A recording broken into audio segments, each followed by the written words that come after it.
கொண்டு அவன் பாதுகாவல் தேடினான் என்று சொன்னால் அவனுக்கு நான் பாதுகாவல் வழங்குவேன். இந்த நவாஃபிலான இந்த உபரியான வணக்கங்களின் மூலம் இறைவனை அடைந்து அவர்களுடைய இறைவனுடைய பொருத்தத்தை பெற்றவர்கள் தான் இந்த வலிமார்கள் என்பதை இந்த சமூகம் புரிந்து கொள்ள வேண்டும். நாம் வலிமார்களை எவ்வாறு புரிந்து வைத்திருக்கின்றோம்?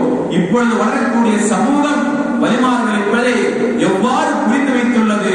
நான் முதலில் கூறியது போல அவுலியான்னு சொன்ன உடனே ஷிர்க்குன்னு சொல்லிடுவான். அவுலியா ஒரு வார்த்தை சொல்லலாம், அவன் ஷிர்க்கு என்று ஒரே வார்த்தையில் முடித்து விட்டு போய்விடுவான். அவுலியாக்கள் என்றால் யார், இறைநேசர்கள் என்றால் யார் என்ற ஒரு விளக்கம் இல்லாமல் இந்த சமூகம் இப்பொழுது நடந்து கொண்டிருக்கின்றது. நாம் அவர்களை யார், உண்மையான அவுலியாக்கள் யார், குர்ஆன் கூறக்கூடிய வரலாறுகள் என்ன, ரசூலுடைய வரலாறுகள் என்ன, ரசூல் என்ன கற்பித்து தந்துள்ளார்கள் என்ற விஷயங்களை நாம் அதனுடைய முறையில் அணுகி அவர்கள் யார் என்பதை இந்த சமூகம் விளங்க வேண்டும். அவர்கள் அவுலியாக்கள்னாலே ஷிர்க்குன்னு சொல்லுவான்.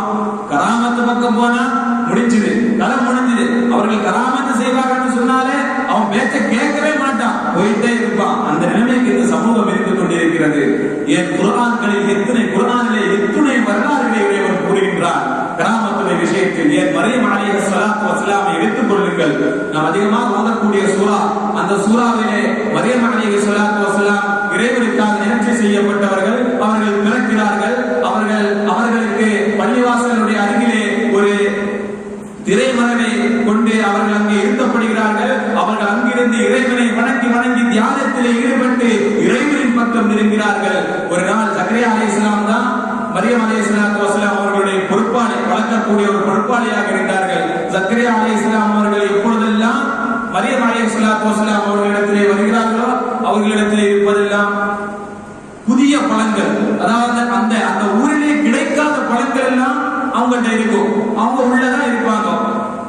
அதாவது எல்லா நாளும் அந்த மலையின் உள்ள இருக்கக்கூடிய மரியம் அலைஹிஸ்ஸலாத்து வஸ்ஸலாமுக்கு எப்படி இந்த பழங்கள் எல்லாம் கிடைக்கிறது என்று ஆச்சரியம் ஜக்கரியா அலைஹிஸ்ஸலாத்து வஸ்ஸலாம் அவர்களுக்கு. கேட்டு விட்டார்கள்.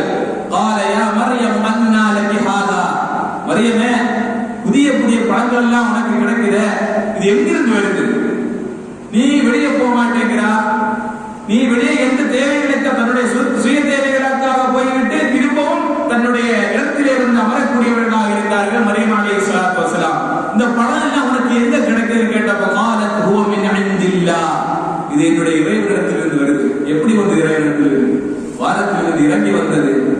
அவர்கள் யார்? அவர்கள் நினைத்து பாருங்கள். இது போல எத்துணை வரலாறுகளை குர்ஆனின் மூலம் நமக்கு இறைவன் இந்த சமூகத்திற்கு இறை நேசர்கள் என்றால் யார் என அழகான வார்த்தைகளை கொண்டு விளக்கி தந்துள்ளார். ஹிதர் அலைஹிஸ்ஸலாத்து வஸ்ஸலாம் அவர்களுடைய வரலாறு, எத்துணை வரலாறுகளை கொண்டு இந்த சமூகத்திற்கு இறைவன் அவர்களுடைய சில விஷயங்கள் நம்மளை விட அவர்களை இறைவன் தரஜாவில் உயர்த்தி வைத்திருப்பான். நான் கூறினேன் அல்லவா, அவர்களுடைய வார்த்தை இறைவனுடைய வார்த்தையாக இருக்கும். அவர்கள் கேட்கக்கூடிய அந்த கேட்கும் திறன் இறைவனுடைய கேட்கும் திறனாக இருக்கும். இறைவன் அவருக்கு பதிலாக இறைவன் கேட்பான். இதெல்லாம் அவர்கள் தங்களுடைய வணக்கங்களை அதிகப்படுத்திக் கொண்டதன் காரணமாக, உபரியான வணக்கங்களை தன்னுடைய வாழ்க்கையில் அதிகப்படுத்திக் கொண்டதன் காரணமாக இறைவன் கொடுக்கக்கூடிய ஒரு தரஜா அவர்களுக்கு.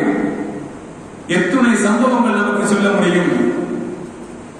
உஸ்மான் ரலியல்லாஹு அன்ஹு அவர்கள் சபையிலே சஹாபாக்களுக்கு பாடம் நடத்தி கொண்டிருக்கிறார்கள். அந்த நேரத்திலே ஒரு மனிதர் கடந்து வருகிறார். அப்பொழுது உஸ்மான் ரலியல்லாஹு அன்ஹு அவர்கள் கூறுகிறார்கள், யதுகுலு அஹதுக்கும் வ ஃபீ ஐனைஹி அத்ரு ஸினா, உங்களிலே ஒரு மனிதர் கடந்து வருகிறார், அவருடைய கண்களில் விபச்சாரத்தினுடைய அசர் தெரிகிறது. அதாவது அவர் வரக்கூடிய வழியிலே ஏதோ ஒரு பெண்ணை ஒரு முறைக்கு மேல் பார்த்து அந்த அழகை ரசித்துக் கொண்டு அந்த சபைக்கு வருகிறார். உஸ்மான் ரலியல்லாஹு அன்ஹு கூறுகிறார்கள், என்னுடைய கண்களிலே விபச்சாரத்தினுடைய அந்த அசர் தெரிகிறது. உஸ்மான் ரலியல்லாஹு அன்ஹுக்கு எப்படி தெரியும்? அவர் பெண்ணை பார்த்தார் எப்படி தெரியும் அந்த நபர்? உஸ்மான் ரலியல்லாஹு அன்ஹு அங்கு சஹாபாக்களுக்கு காசு எடுத்துக் கொண்டிருக்கிறார்கள். ஒரு மனிதர் கடந்து வருகிறார், உடனே சொல்கிறார், உங்களுடைய கண்களிலே விபச்சாரம்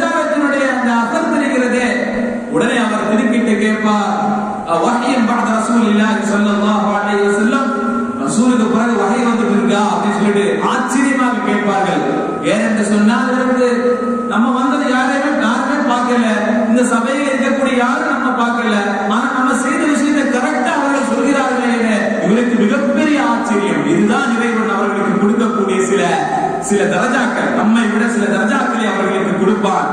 அதற்கு உஸ்மான் ரலியல்லாஹு அன்ஹு அவர்கள் கூறுவார்கள், வஹி இல்லை, பல்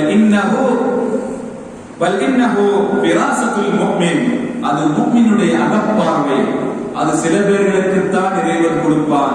அகமிய பார்வை நாம் சாதாரணமாக இருக்கக்கூடிய நபர்களுக்கு அது கிடைக்காது. அது இந்த உலகத்தை வென்று தன்னுடைய நஃப்ஸை அடக்கி வணக்கங்களை அதிகப்படுத்தி இறைவனை நீ நெருங்கினாய் என்று சொன்னால் தான் அந்த தரஜாவை இறைவனுக்கு தருவான். அது முஃமின்களுடைய அகப்பார்வை. இன்னொரு ஹதீஸிலே நபிகள் நாயகம் ஸல்லல்லாஹு அலைஹி வஸல்லம் அவர்கள் கூறுவார்கள், இத்தகு ஃபிராசத்தல் முஃமின் ஃபஇன்னஹு யன்துரு பினூரில்லாஹ், முஃமின்களுடைய அகப்பார்வையை பயந்து கொள்ளுங்கள். ஏனென்று சொன்னால் அவர்கள் அல்லாஹ்வின் ஒளியை கொண்டு பார்க்கிறார்கள் என்ற ஹதீஸ்களை எல்லாம் நாம் பார்க்கின்றோம். வலிமார்களுக்கும் சில தரஜாக்களை, சில கராமத்துகளை இறைவன் கொடுத்திருக்கின்றான் என்ற செய்திகளை எல்லாம் இந்த செய்தி நமக்கு உணர்த்துகின்றது. இன்னொரு செய்தி, உமர் இப்னு கத்தாப் ரலியல்லாஹு அன்ஹு அவருடைய காலகட்டம், அவர்களுடைய காலகட்டத்திலே அம்ர் இப்னு ஆஸ் ரலியல்லாஹு அன்ஹு அவர்களை மிஸ்ருடைய தேசத்திற்கு கவர்னராக நியமிக்கிறார்கள். அம்ர் இப்னு ஆஸ் ரலியல்லாஹு அன்ஹு மிஸ்ருடைய தேசத்திற்கு செல்கிறார்கள். அங்கிருக்கின்ற மக்கள் அம்ர் இப்னு ஆஸ் ரலியல்லாஹு அன்ஹு அவர்களிடத்திலே வந்து நைல் நதி வற்றி விட்டது. அந்த நேரத்தில் அங்கு எப்போதும் வருடத்திற்கு ஒருமுறை அந்த நதி வற்றும். அப்போது இவர்கள் சில விஷயங்களை செய்வார்கள். பிறகு அந்த நைல் நதி ஓடக்கூடியதாக இருந்தது. அவர்கள் சொன்னார்கள், இந்த நைல் நதிக்கு சில வழிமுறைகள் இருக்கு, அந்த வழிமுறைகளை செய்யாததை தவிர இந்த நைல் நதி ஓடாது. அதாவது அந்த நைல் நதி வற்றும் போது இவர்கள் ஒரு அழகான பெண்ணை அலங்காரப்படுத்தி அந்த நைல் நதியை கொண்டு சென்று அதற்கு பலியிடுவார்கள். அதன் பிறகு அந்த நைல் நதி ஓடக்கூடியதாக இருந்தது. அது அவர்களுடைய ஒரு ஜாஹிலியா காலத்தினுடைய ஒரு எண்ணமாக அவர்களுக்கு இருந்தது. உடனே ஒரு பெண்ணை அறுத்து பலியிடுவதற்கு முறையிடுவதற்காக கவர்னரிடத்திலே வருகிறார்கள். அம்ர் இப்னு ஆஸ் ரலியல்லாஹு அன்ஹு அவர்கள் கூறுவார்கள், இன்ன ஹாதா மிம்மா லா யகூனு ஃபில் இஸ்லாம், இது இஸ்லாத்தில் ஒன்றும் சொல்லப்படலையே, இது இஸ்லாத்தில் இல்லாத விஷயமாச்சே. இன்னல் இஸ்லாம் யஹ்திமு மா கான கப்ல, நிச்சயமாக இஸ்லாம் வந்து முன்னால் இருந்த ஜாஹிலியா காலகட்டத்தினுடைய நிறைய விஷயங்களை இஸ்லாம் அடித்து ஒழிக்கின்றது, இல்லாமல் ஆக்கிவிடும் என கூறுகிறார்கள். உடனே அம்ர் இப்னு ஆஸ் ரலியல்லாஹு அன்ஹு இந்த விஷயத்தை பற்றி ஜனாதிபதியான உமர் ரலியல்லாஹு அன்ஹு அவர்களுக்கு கடிதம் எழுதுகிறார்கள். உமர் ரலியல்லாஹு அன்ஹு கடிதம் எழுதுகிறார்கள்.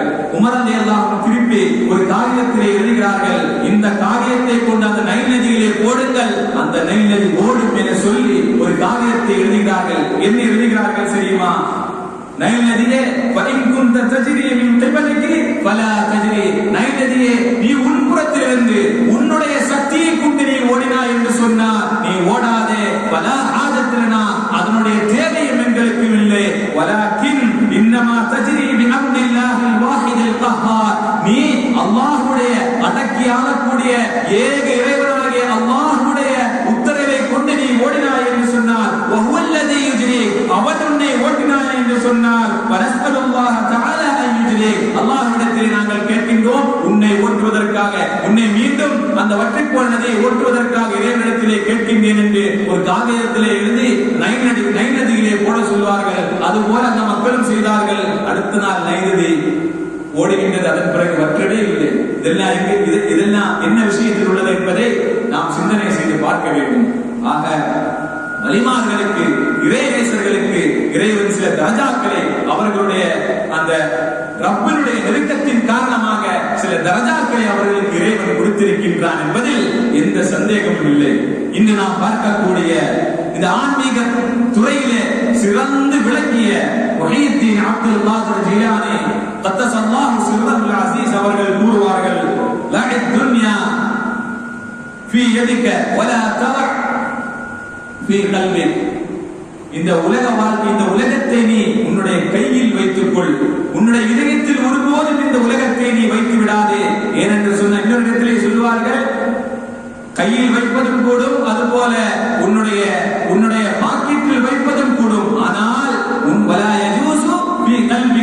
உன்னுடைய கல்வில் வைப்பது அது கூடாது. அப்படி அப்படி நீ வைத்தாய் என்று சொன்னால் அது உன்னை நாசமாக்கி விடும் என கூறுவார்கள். அந்த வாழ்க்கை அவர்கள் வாழ்ந்தார்கள். இந்த உலகத்தை அவர்கள் கையிலே இருந்தார்கள். கல்விலே தன்னுடைய இறைவனை வைத்ததின் காரணமாகத்தான் அவர்களுக்கு இந்த சிறப்பு என்பதை இந்த சமூகம் புரிந்து கொள்ள வேண்டும். அவர்களுடைய வாழ்க்கை வரலாற்றை சிறிதாக நாம் பார்த்தோமே என்று சொன்னால், சிறு வயதிலேயே அவர்களுடைய தாயும் சரி அவர்களுடைய தந்தையும் சரி இருவருமே அஹ்லுல் பைத்தில் உள்ளவர்கள். ஒருவர் ஹசன் ரலியல்லாஹு அன்ஹு அவர்களுடைய பரம்பரையில் வந்தவர்கள், இன்னொருவர் ஹுசைன் ரலியல்லாஹு அன்ஹு அவர்களுடைய பரம்பரையில் வந்தவர்கள். காரணமாக அவர்களுக்கு இஸ்லாமிய பற்று என்பது அதீதமாக இருந்தது.